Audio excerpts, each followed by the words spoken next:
This week we're talking about the Quadratus Lumborum, the QL.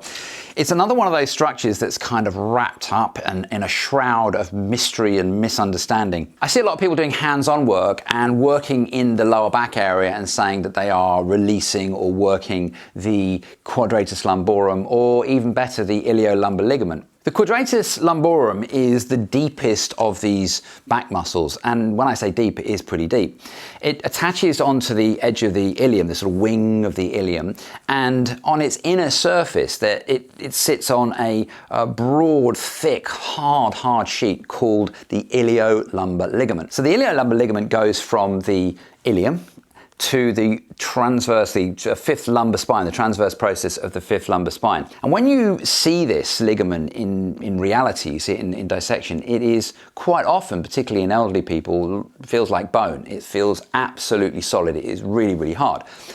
What this therefore means is that, and it's another subject, is that the ilium is, to all intents and purposes, pinned really, really firmly onto the lumbar spine. And it means that there's not going to be much movement in and around the ilium through the lumbar spine, but also through the top of the sacrum. QL attaches to these transverse processes of the lumbar spine, and as I said, down onto the ilium here. And it's responsible for lateral flexion when you are sort of bending to one side, or elevation of the pelvis on one side, and then extension of the spine with the other. But of course, it's not as simple as that. You can see here that the QL is sort of sitting onto the ilium, and no muscle sits and attaches just like that. It doesn't happen. So it's going to therefore have to have some kind of continuity. It's going to have some kind of fascial connective tissue continuity through it. At the back, it's going to blend in with the inner surface of the gluteus medius, and that fascia in turn is going to run down underneath the glute max. On the inside of the front, it's going to blend in with the fascia of the iliacus. You can see sort of iliopsoas here. Now, iliopsoas and iliacus, iliopsoas. So it's going to blend in with that. The other thing that I noticed also when I've been dissecting is that sartorius sort of comes up and blends itself around through the ilium. And I used to think it went around the top, but I think it blends around further into the fascia of the pelvis here. It's going to be linked with things like glute contraction, ability to stabilize on one side, as well as being able to lift on the opposite side. But also at its upper part, it's really interesting. You see it's flat here, we're missing a bit.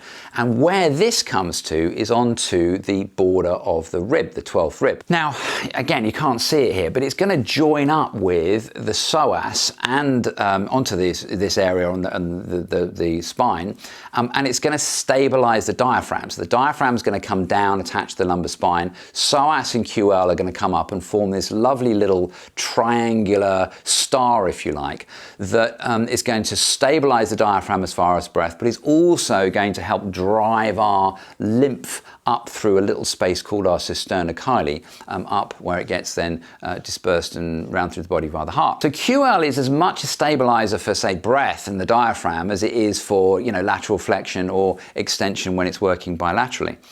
The main thing here is you just can't get it. I mean, there's a little slip that you might be able to get if somebody wasn't too big and you could get a little centimetre of it, but it's a long way in there, and it's surrounded by some pretty thick fascia that's going to be the thoracolumbar fascia. Incidentally, the thoracolumbar fascia, the inside of it, the third layer of it, is going to be part of this overlay or connection up to the psoas and the QL as well. So that's another subject for another time. But certainly the QL is interesting, and there's ideas that you can have shortening or tightening or what have you in this area. But there's no way that you're going to get in here and do anything to the iliolumbar ligament, even if you could reach it. What are you going to do to it?